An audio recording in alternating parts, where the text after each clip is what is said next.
¿Conoces Google Search Console? ¿Conoces Google Data Studio? Hoy te vamos a enseñar a utilizar Google Data Studio, que es la herramienta de creación de paneles de Google, para extraer los datos de tu Search Console, categorizarlos y mostrarlos de la forma que resulten más relevantes para ti, para que puedas hacer deducciones que te permitan mejorar el tráfico en tu página web.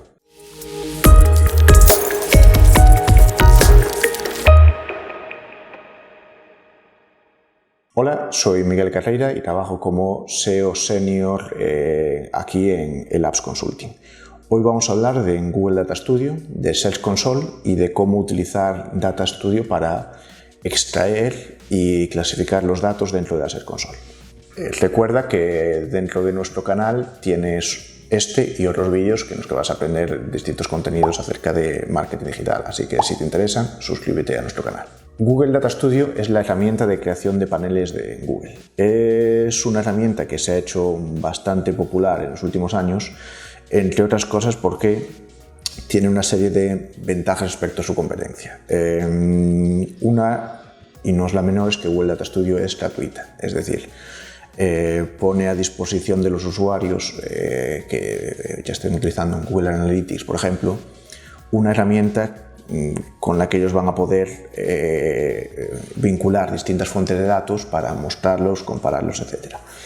El hecho de que sea gratuito es una ayuda no solo para las empresas, sino también, evidentemente, para los usuarios y los estudiantes, porque no tienen que pagar nada para empezar a aprender y a trastear con ella. Otra ventaja que tiene Google Data Studio es que es una herramienta sorprendentemente sencilla de utilizar. La curva de aprendizaje es bastante acentuada, sobre todo al principio, porque aunque puede tener menos opciones que otras herramientas de creación de paneles más complejas y más sofisticadas, esta misma limitación en el número de funciones es lo que la hace más sencilla y más accesible. No abruma tanto la cantidad de opciones cuando empiezas a trabajar con ella. A pesar de estas limitaciones, otra de las ventajas es que es una herramienta muy versátil, tanto porque te permite incluir muchas fuentes de datos distintas, como porque luego te permite jugar bastante con la creación de campos personalizados, con la alteración de los gráficos, etcétera, etcétera. Es verdad que el número de gráficos no es tan amplio como en otras herramientas, pero sí que te permite modificarlos bastante. Otra ventaja que hace que la herramienta sea apreciada por muchos usuarios es que es una herramienta que evoluciona constantemente. Google está siempre introduciendo nuevas utilidades dentro de la herramienta, nuevas posibilidades, etcétera, etcétera. Solo en el año 2019 lo he revisado y Google ha publicado 30 artículos con distintas novedades que ha ido introduciendo en Data Studio. Cada uno de estos artículos, además, incluye varias novedades, con lo cual el conjunto final pues, nos queda con un número de novedades bastante importantes, que es una herramienta que evoluciona bastante rápido y que además se espera que siga evolucionando, porque la cantidad de novedades que van incluyendo y la cantidad de novedades que van publicando pues, eso, mantiene un ritmo bastante estable. Y luego otra ventaja, que seguramente no sea la menor, es que Google Data Studio al final, digamos que habla un lenguaje conocido para los usuarios, es decir, como está integrada dentro de las herramientas de marketing de Google, si tú has trabajado con Analytics, si has trabajado con Search Console, si has trabajado incluso con AdWords, hay una serie de elementos, de lenguajes, etcétera, etcétera, que te resultan conocidos. Entonces es como pasar de Photoshop a Illustrator o como pasar de Excel a Office. Digamos que hay una especie de lenguaje incluso icónico que es común y que ayuda a los usuarios a estar familiarizados con lo que hay dentro de la herramienta. Hoy nosotros vamos a trabajar con Data Studio, en concreto vinculando los datos de Search Console. Al hacer este vídeo vamos a dar por supuesto que tú tienes unos ciertos conocimientos de Data Studio y de cómo se vinculan las fuentes, etcétera, etcétera, porque es algo que vamos a necesitar para trabajar. Aunque trabajamos bastante de base, sí que hay un par de detalles que vamos a dar por supuesto que sabes. Entonces, si este es tu primer vídeo sobre Data Studio, si no tienes ningún conocimiento sobre él, que sepas que tenemos en este mismo canal otro vídeo en el que hacemos una introducción acerca de cómo se utiliza Data Studio y cómo podemos empezar a trabajar con él, ¿vale? Entonces, ya sin más, nos vamos a poner a trabajar y vamos a crear nuestro panel para vincular los datos de la Search Console con Data Studio, categorizarlos y así ver cómo podemos extraer conclusiones. Lo que vamos a hacer es emular el mismo panel que tenemos aquí, este panel de aquí, lo vamos a emular de cero. Entonces vemos que lo que tenemos es un cuadro combinado en el que aparecen los clics, las impresiones y la posición media, una tabla con la query y un campo adicional que vamos a crear para dividir entre el tráfico de marca y el tráfico de no marca, un par de fichas de producto y gráficos circulares en los que vamos a ver el mismo campo que hemos creado antes y donde vamos a ver cuál es el dispositivo que están utilizando nuestros usuarios para acceder desde Search Console. Entonces, lo que hacemos es crear una página nueva y yo lo primero que hago siempre es crear una cabecera con el título y los filtros que sé que voy a utilizar. Por defecto sé que siempre voy a utilizar el filtro de fechas y a lo mejor algún otro, pero el de fechas lo voy a meter siempre. Entonces, lo primero que hacemos es insertar un rectángulo y lo ponemos como si fuera la cabecera de cualquier página web. Esto evidentemente no es esencial, pero a mí por lo menos me ayuda a disponer de un espacio de trabajo en el que luego voy a estar más orientado. Le damos un poquito de diseño, lo voy a poner en un color gris oscuro y le añado el nombre del panel, panel de seguimiento Search Console, y el nombre de mi cliente, en este caso somos nosotros mismos, el Apps Consulting. Un mínimo de estilo para hacerlo legible.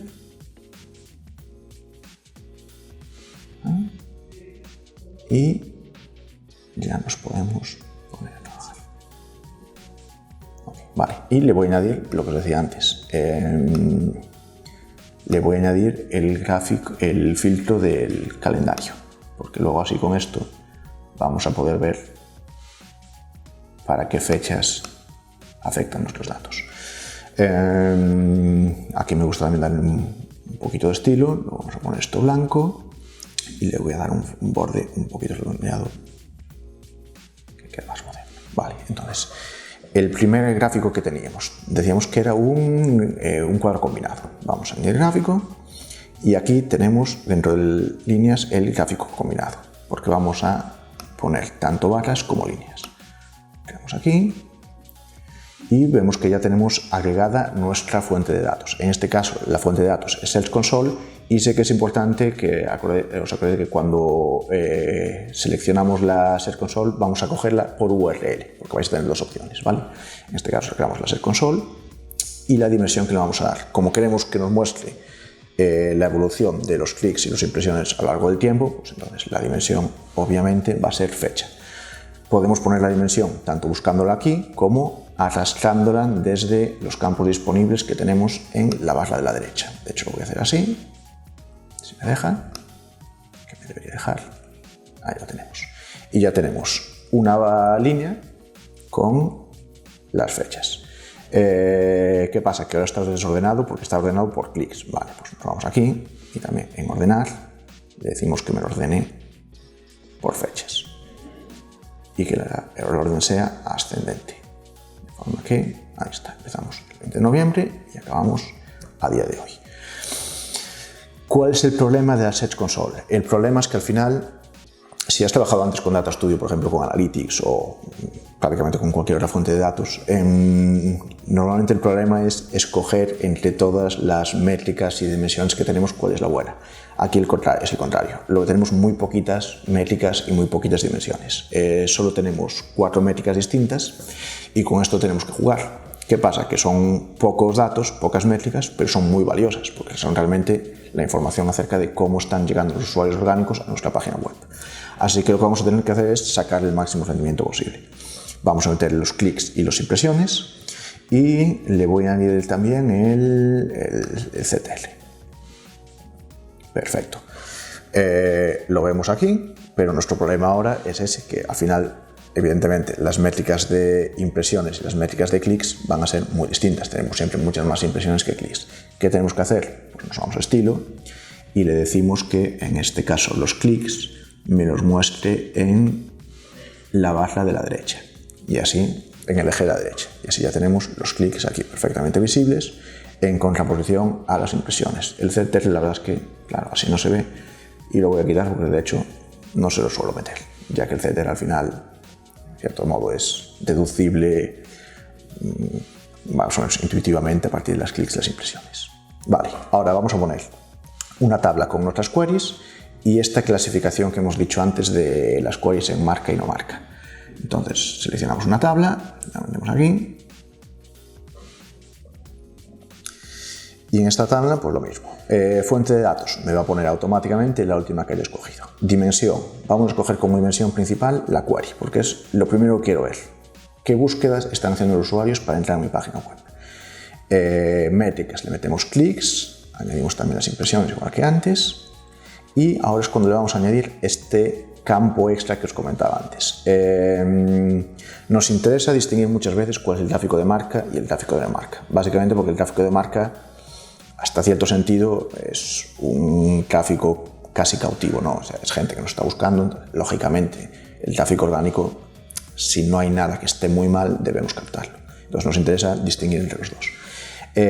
Para hacer esto lo que vamos a hacer es crear un campo personalizado que en este caso ya lo tenemos aquí. Le hemos llamado brand versus unbrand. Lo cojo y lo añado en dimensión debajo de query para que me salga en la línea siguiente y ya lo tenemos dividido.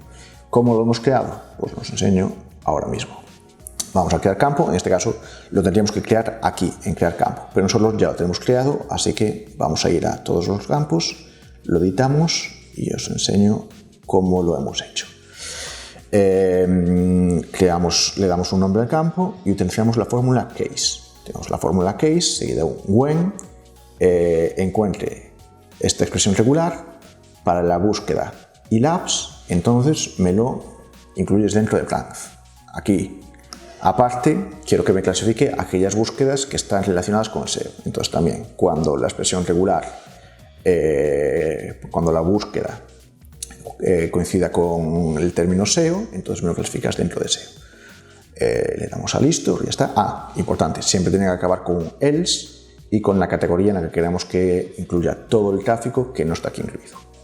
Damos a listo y veis que funciona perfectamente. Aquí tenemos marca versus no marca. Importante saber de esto. Aquí estamos trabajando con una regla muy sencillita, que básicamente es cuando te encuentres una query, entonces si cumple esta norma, me lo metes aquí. Si cumple esta norma, me lo metes aquí. Si no cumple ninguna, me lo metes aquí. Puedo poner todos los casos que yo quiera, pero es verdad que al final son casos excluyentes. Es decir, una vez que coja una palabra clave y me lo meta dentro de un cajón, no va a sacarlo de ahí para metérmelo dentro de otro cajón. Con lo cual, si yo tengo una query que sea, por ejemplo, el apps SEO y me lo ha metido dentro del apps, que es marca, ya no me lo va a meter dentro de SEO. Con lo cual, no podemos crear todas las categorías que tengamos porque al final esto no va a funcionar y tenemos que escoger unas pocas categorías y jerarquizar cuáles son más importantes para nosotros. De forma que eso, si nuestra prioridad es distinguir entre marca y no marca, tendremos que poner primero la marca y luego quizás otras categorías. O crear otros campos adicionales, que es lo que haremos nosotros. Vale, entonces ya tenemos aquí clasificados nuestras queries en brand versus unbrand, pero es verdad que como hay muchas queries, en este caso tampoco demasiadas, nos interesa también tener un gráfico en el que podamos ver exactamente qué peso tiene cada una de las dos categorías. Para esto, entonces lo mejor va a ser incluir un gráfico circular. A mí me gusta el de anillo un poco más. Y en este gráfico circular, de nuevo, fuente de datos la misma que teníamos antes, y aquí en dimensión le vamos a meter esta categoría, este campo que hemos creado nosotros. Y aquí lo tenemos. ¿Vale? Y vamos a añadir un detalle más, que es ver cómo entran los usuarios a través de los dispositivos móviles. Entonces, duplico simplemente esto, o podría insertar de nuevo un gráfico de anillo, y lo que vamos a hacer es crear otro, o incluir como dimensión, otro campo que habíamos creado aquí, que en este caso es móvil versus desktop. Aquí lo tenemos. ¿Cómo hemos hecho esto? Pues en realidad podíamos hacerlo automáticamente utilizando la dimensión device category, que si la pongo aquí veis que funciona perfectamente, pero nosotros le hemos añadido un plus y hemos creado una dimensión que nos permite que se haga con esos pequeños emojis. Mirad cómo lo hemos hecho, volvemos aquí, vamos al campo que hemos creado, mobile versus desktop, y aquí utilizando la misma función de antes, case, when, expresión mobile para la device category encuentre móvil, entonces le ponemos el iconito del móvil. Evidentemente no añade ninguna funcionalidad extra, pero bueno, le da un detalle estético que creo que es interesante y que a veces pues, también nos da una posibilidad más. Y básicamente ya estaría. Vamos a añadir un único detalle más, que es que en estos gráficos de anillo vamos a marcar en los dos la opción aplicar filtro. Esto nos va a permitir que después, cuando estemos visualizando en la vista de View, estos gráficos van a servir como filtro y vamos a poder utilizarlo también para filtrar en cualquier momento cuál es el tráfico que viene de móvil o cuál es el tráfico que viene de desktop. Y ya está. Vamos a ver cómo queda nuestro informe. Lo tenemos. Habría que retocarlo un poquito estéticamente porque no hemos trabajado muy bien los colores y esto, pero veis que pues eso, tenemos gráfico perfectamente funcional y estos gráficos de anillos que nos permiten filtrar automáticamente dentro de ellos. Si queremos desfiltrar, simplemente pulsamos en un espacio en blanco. Ahí estamos, pulsamos un espacio en blanco. Y esto sería todo. Espero que os haya resultado ilustrativo y que hayáis entendido cuál es la idea de esta recategorización y que os sirva para analizar mejor vuestro tráfico. Muchas gracias.